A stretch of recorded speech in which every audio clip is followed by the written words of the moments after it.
Thank you very much. Thanks for the invitation. It's a pleasure to be here. So I'll be telling you a little bit about resurgence and transseries in string theory. This work that's been going on for many years, I'll just give you a couple of ideas based on these bolded papers and upcoming work, and hopefully motivate you to go and look into some of the other references for what's going on. So what's the story? I want to be doing this in string theory, which means that I will be mainly interested in computing free energy. That's that object F there. Sorry, wrong button. That F there. But let me start a little bit more general and actually, think about computing some energy in quantum mechanics, some rate of function in gauge theory, whatever. The problem with this sort of perturbative theories that you may want to do here in a coupling Z, which is taken to be Z as large, because in a couple of slides I'll be interested in doing large N as well. The coefficients, they grow factorially fast. And if they grow factorially fast and you compute the rates of convergence of this series, it's basically 0. So there's not a lot I can do with that. So the standard approach to solving these problems is to do a Borel transform. Basically, a Borel transform is a machine that removes the leading factorial growth from these components. All that's left, it's subleading exponential growth. And subleading exponential growth leads to non-zero radius of convergence. So I can actually define a function via an analytic continuation over the complex Borel plane. Of course, it's going to have singularities. The singularities are associated to that leading growth, but that's fine. And then, in order to compute my free energy, I wanted to start off with, I just invert this object into the so-called Borel resummation. This is done along a ray on the complex plane, and that's it. Well, that's it, except that there's an integration ray here, and this inversion is going to be well-defined as long as there are no singularities on this ray. This ray is known as a Stokes line. But there are. What class of singularities can we usually find? Well, generically, a lot of them. Let's not worry about them. Let's worry about what happens in most cases. This is a class of singularities known as simple singularities. This is associated to so-called simple resurgent functions. And singularities are basically logarithmic branch points. There can also be poles, but the poles are, basically very simple to add in, and all the non-trivial content of resurgence is associated to these log branch cuts. So here's a typical singularity of the Borel transform, and it's a log branch cut. Then there's regular stuff that can be added. We don't care, we're just looking at singularity. And there's also a regular function in front. Whatever is here has to be regular. All I have is the log branch cut. But if it's regular, I can rewrite it as the Borel of something else. That phi omega there is the something else. And that's going to be important in the next slide. Because now I can be completely precise about what happens when crossing a Stokes line and understand what happens to this integral. And what's going to happen is this picture. The difference between doing the integration on the left and on the right is going to be associated to a sum over Hankel contours over all these possible singularities I had along the ray. And they're just logs, that's easy. And if this is the Borel of something else, the something else appears over there. So this discontinuity is basically a sum over exponentially suppressed stuff. Remember that I'm taking my coupling Z to be large times a couple of other asymptotic series. So the problem with perturbation theory is really no problem as long as I take into account all these other sectors in the full solution. And this is what leads to transseries and resurgence. And what I want to do is understand these things in the context of topological strings and their duals. So basically, this is the class. It's really not very important, the details, just the idea. The class of geometries I'm going to be looking at is Calabi-Yau geometries, which are based upon a Riemann surface, here the zero locus of this polynomial. And we know that they're dual to matrix models, so that's the gauge theory dual. This has been known for many years. And the story here is particularly nice, because this Riemann surface is the basis for the geometry of the Calabi-Yau. It's also the spectral curve which appears in the matrix model. The special geometry of the Calabi-Yau solves the planar matrix model, or if you want, tree-level closed strings. You can use the topological recursion to extend this to all genera and do the full string perturbative expansion or large N perturbative expansion. And my question here is, what happens if you want to go beyond the asymptotic large N expansion and go non-perturbative? All right, let me tell you a little bit about transseries and resurgence to see how does that go. So analytic functions are described by power series. They're basically constructed with summing a bunch of monomials. How can we describe general non-analytic functions? All I have to do is enlarge my set of monomials into a so-called set of transmonomials, non-analytic terms, which will be able to describe non-analytic functions. So here's a bunch of transmonomials. This is the, now around x equals 0, the standard exponential non-analytic contribution, but I can start iterating these guys and create transmonomials with arbitrary so-called exponential height. Or I can do the same with logs. That's the log there, and I can start iterating and create arbitrary transmonomials with so-called logarithmic depth. And if I use these sets of transmonomials, I'm pretty much done. I'm going to be able to do everything I want. Actually, I don't need that much, and let's just look at what happens in the following if I just have that exponential guy. So how am I going to create an object that takes all these people into account? That's a transseries. I basically just create every possible, now I'm again around z equals infinity, sorry. That's to match the first slide. Now I just get everybody together, all these possible exponential transmonomials, and attached to each one of them, I still have a typical asymptotic series. So this is familiar in physics. That's the instanton action. This will be the nth instanton contribution. This is going to be the G-loop coefficient around the n instanton sector. This is just going to be a characteristic exponent, which is the starting order of the asymptotic series. And so basically there's a transmonomial times an asymptotic series, and I just put everybody together when n is 0 is the perturbative one I'd started off with. Now something appears there, which is that sigma there. That's the so-called transseries parameter. What this transseries parameter does is the following. From the point of view of just constructing the transseries, is sort of just the coefficient of the generating function. But if I am going to use these tentative ansatz of a solution to say a differential equation, what sigma is encoded is basically the space of boundary conditions, or the initial conditions for your differential equation. So when I write down a transseries, I'm writing down the family, the general family of solutions to a problem. And when I specify sigma, I'm specifying the boundary condition. And once you set up such an ansatz, you can just plug it into some nonlinear problem you're trying to solve and compute all these FGNs. And the statement of resurgence is that at different instanton number and at different loop order, all these coefficients relate to each other. People say that you can get non-perturbative data out of perturbative data and vice versa. The singularities are, as I just said, and now here I can be more specific about the phi n and the Borel of the something else. Because the ray I have is a ray of basically n instanton actions. And what we can say is that at the kth singularity, that's the kth singularity, of the n instanton, that's the n instanton guy, we see the resurgence, hence the name, of the nth plus guy, up to a bunch of coefficients. Those are hard to find.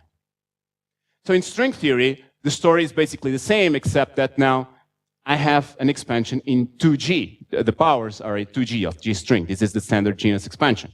And the larger the behavior, they go as to G factorial. Everything else is basically the same. And this is just really nothing that I should worry too much about. The instanton contributions, they still come in with standard power. So it's G string to G power. This is just because these are open strings, D-brain contributions. That's a closed string expansion. And I should be, in principle, also able to do Borel resummation and eventually write down my transseries. So what? Sure.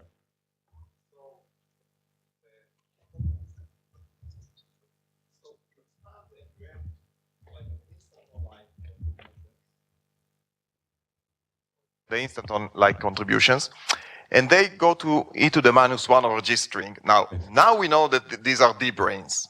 Yes. But suppose we didn't know. Suppose that we lived before D-brains. Could you, with such considerations, find D-brains?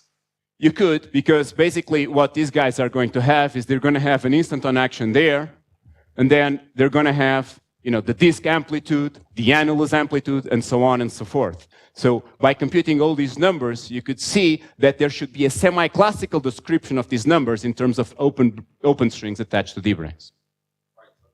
So if you want, the D-brains would be the semi-classical decoding of the non-perturbative information, which is encoded in the transseries. Right. So you could, because the mystery was that everything was in even power of G string. So yes, you will speak about that in a second. There's a reason, there's a transseries reason why things occur in evens and odd powers of G string. But that will come into slides. So once we have assembled these Transseries for the string, in principle, I should be able to reach arbitrary coupling, and I should be able to go around all my complex plane of parameters. And in particular, this jump, because the jump now is very much clearly encoded into relating elements in the Transseries one to each other, is basically just Stokes phenomenon. There's a shift of the Transseries parameter. Now, what the question we're having is about is the fact that in string theory, the novelty is that I don't only have array of actions A, but I also have array of actions minus A.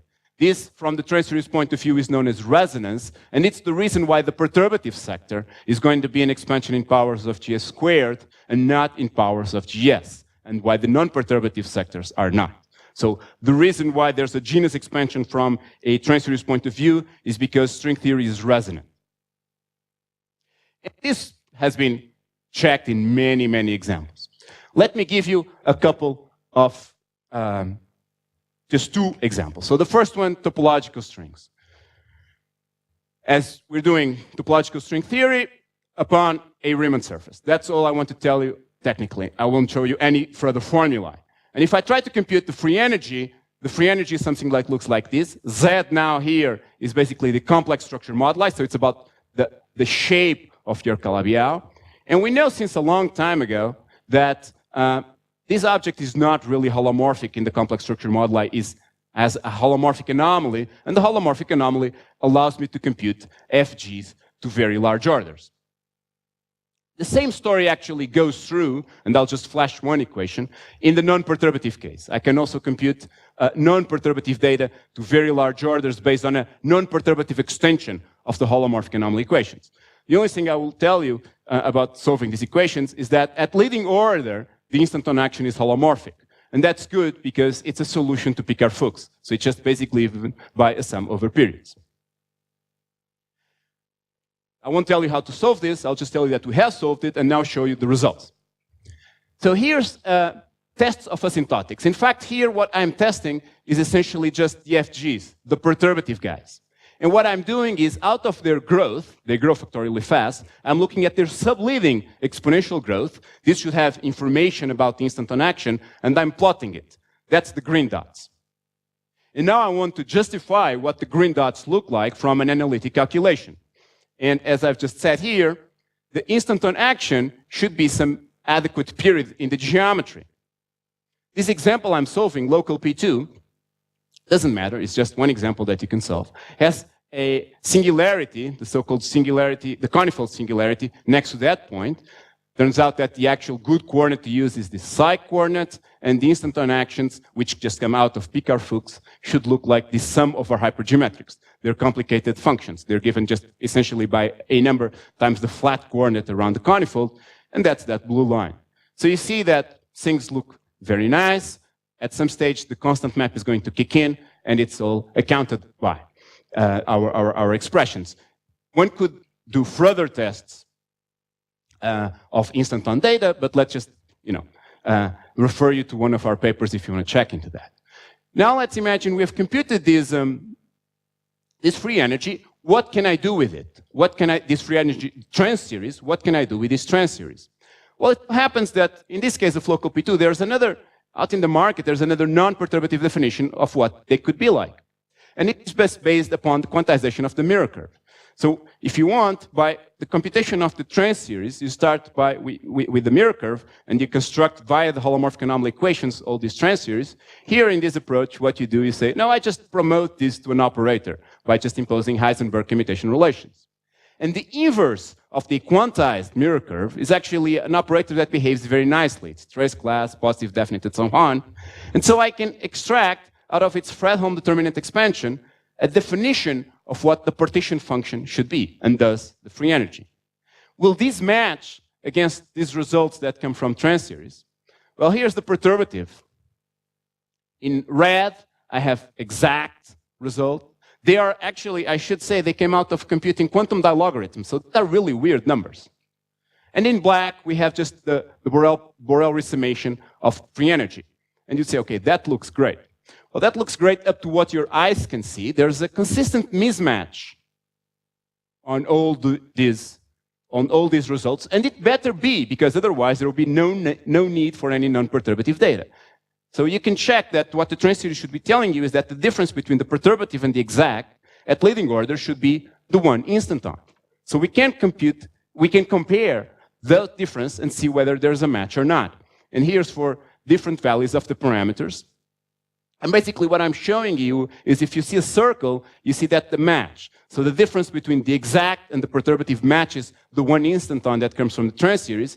And if you see a cross, there is no match. The colors just say how much digits of precision I have, so let's not worry about the colors. And you'd say, well, that's just half good in this diagram. Because then there's a boundary here where things stop working. But the boundary is precisely the Stokes line for the Conifold action. And what this story is telling me is that when I cross a Stokes line, the Transseries parameters jump, and I should take that into account. So what happens if I do take that into account? Well, everything matches on the other side as expected. So we can see that the Transseries is matching exactly against other definitions for non-perturbative strings. Now, this is not the whole story, because there are cases, such as, for instance, local P1, where there is more than one non-perturbative definition in the literature. There's, in this case, for instance, there's the standard one by, well, the one I told you about, by quantizing the mirror curve. And there's another, let's say, quote-unquote, more classical definition, where there's a large N-dual based on Chern-Simons on the length space L21. These two definitions, in principle, should be accountable by the same Transseries. They should, in this case, only differ by exponentially suppressed contributions. These are the exponentials, the instantons that we see in the Transseries.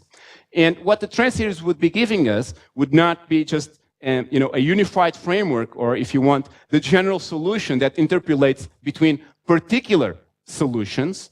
But more than that, is giving us a semi-classical decoding of what each non-perturbative definition has. So maybe in one of them, the semi-classical relevant objects are some type of instantons associated to some types of singularities, and in another one, other types of instantons associated to other types of singularities. So it gives us a very general framework where I can construct general solutions and just go through all possible non-perturbative definitions at once. Another possibility on using these things in string theory, besides topological string theory, is in non-critical strings. And let's just remind you quickly that non-critical strings basically have a matrix model behind it, and I take the large N expansion. I can actually double scale the large N expansion, and what I get is the standard Tuft limit, same structure as before. So what is the non-perturbative, if you want, machine that's going to give me data to construct this Transseries before I use the holomorphic anomaly equation? For these guys, it's a little bit better because I have so-called pre-string equations. And in the double-scaled case, and let's just look at the simplest non-critical example, which would be 2D gravity, what controls the partition function, if you want, is the Painleve 1 equation. That's an equation for the specific heat, out of which I can get a free energy and eventually the partition function. Now, it's known for a long time that I can construct a perturbative solution. Perturbative solution is asymptotic. Z now relates to G string. It's just the standard variable of Painleve. And the reason why this object is resonant and is going to lead to a string theory is, in this case, very simple to see, is because the differential equation is second order. Of course, it has to yield two instanton actions. And you can construct a string, you can construct a Transseries for this solution and test it via large order. So what I want to do in the last 5 minutes is telling you again, what can you do with such a Transseries? So let's move away from criticality. That's the Painleve 1 point. But I can just look at the full matrix model. And here I'm going to be thinking that Painleve 1 was obtained as a double scale of the quartic matrix model, and look at the phase diagram at the complex set of coupling, T. So what I find in this phase diagram is not only that I have the Painleve 1 point there, but I have different regions. These different regions are are differentiated by phase boundaries, and the phase boundaries are just the anti-Stokes lines of the Transseries. What this means is that at the Stokes line, I grabbed an exponentially suppressed guy, but as I move around the complex plane, it may gain dominance. When it becomes of the same order as the perturbative, that's a phase boundary, because once I cross it, it's going to take dominance. what are these phases? Well, there's these blue guys here, the 1 and the 2. These are, what you can call Stokes phases. It's basically where eigenvalues condense over one cut or over two cuts. And this is just standard 1 over n squared, or if you want, the string perturbative expansion, which has the natural Dijkgraaf-Waffe geometries as their duals with exponentially suppressed instanton corrections. But that, of course, is just a tiny region of this phase diagram. There's other regions here in green. These are anti-Stokes phases where the eigenvalues in this case are actually condensing over 3 cuts. And all these 1 over n squared guys, all these exponential guys, became of the same order as the 1 over n squared guys. And they basically contribute all at the same order. So if you think about from a string geometry point of view, it's just a bunch of geometries kicking in at the same time. The rotation function is going to be given by theta-like functions. There's really not a clear string dual because you cannot extract one of the geometries out from the other. And generics is even harder here in red because basically eigenvalues are going to accumulate in trivalent configurations. How could we use, so before we have non-perturbative definitions basing on quantizing a curve to try to find what's the actual function behind the perturbative, the partition function. Here we have to resort to transseries. All we have is a transseries to try to find this. So can we actually do some sort of resummation of the transseries in order to find what's going on? These phases, from the point of view of Painleve solutions, are associated to the fact that Painleve solutions generically have a lot of double poles. They translate to simple zeros of the partition function, basically are the Liang zeros telling you about the different phases. These things are not obvious if I just write down the transseries by itself, but you can ask what happens if I change the order of summation from first summing over the loop coefficient and then instantons, and first sum over instantons. Is this possible? In this case, it's simple to see that it's possible because the starting order is linear for the U. So I can do a summation. These are the starting orders in green at each different instanton level, and I could just imagine doing the sum in red, and then do the following sums in red, which would be G-string suppressed. This is something we can call analytic transseries summation, linear, because I'm just doing the linear summation. And if this happens, at leading order, I get the function U0, which is actually convergent. And in another change variable S, it's the Weierstrass elliptic function, but in the sort of nice variable to use, this is this tau combination, which involves the exponential, it's just a rational function, which has, in fact, a double pole like I'd expected at tau equals 1.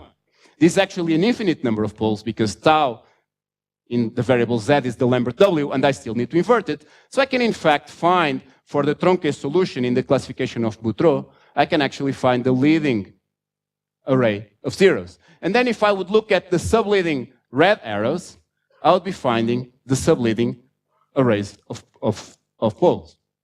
But I can do better than that because I can actually look at what happens for the partition function. And these are the starting orders of the partition function. Instead of doing just the linear summation, I can do quadratic analytic transseries summation by looking at all the leading orders. And if that happens, I can actually get all these fields of poles. So I should be knowing a lot about the phases. And let me just show you a little movie in slides. I have a bunch of slides because it's going on, is that I can actually extend that to the full matrix model as I cross the one cut and the anti-Stokes phases. So what happens when I do that is that the recursion coefficients of orthogonal polynomials, the little objects that are computing for you the partition function, while they behave very nicely in these Stokes phases, they oscillate. Here's the absolute value, here's the phase. They oscillate once I move to this phase which is controlled by theta functions. And now I can ask, can I reproduce those oscillations? Well, if I just do the perturbative calculation, no. I can very well reproduce what's going on in that sort of the leading geometry from the dual string theory point of view. I can see what's going on in the Stokes phase, but I can't see oscillations. Oscillations require instantons because these are the exponential guys that are going to kick in. So if I include one instanton, I can see, wait, there's something going on. But I don't see that there's oscillations. And even if I include more instantons, I get better approximation to what's going on, but I don't still see any oscillations. If I'm starting to use these techniques of linear analytic transseries summation to leading order in GS I see one oscillation, and to next to leading order in GS, I will see that there's more oscillations. But the real power kicks in when I do this analysis from the point of view of the real object that I should be doing, which is a partition function. And then quadratic analytic Transseries summation will show me all the oscillations there is. Not only in regions where I take off along a line, but in fact, I can populate the full phase diagram with all the Liang zeros of the problem. So here's the results from quadratic analytic Transseries summation, and here's numeric results. Of course, we have a different number of eigenvalues, but you can see that the distribution is very similar. And so the Transseries allows you, upon smart resummation, allows you to go back to what should be also non-perturbative definitions. All right, so my time's up. So let me just say, I hope I've convinced you that at least to take a look a bit better into one of our papers, that all these things are very useful. You can start out of perturbation theory and define observables non-perturbatively, but there's still lots of things to do because we're finding that there's new phases once you move to finite and complex couplings, and the Transseries seems to be a good object to access what's going on in all these phases. Thank you very much.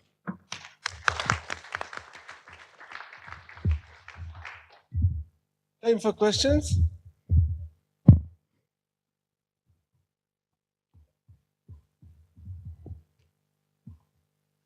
You made it so clear that there are no questions. Thank you very much for Thank you very much.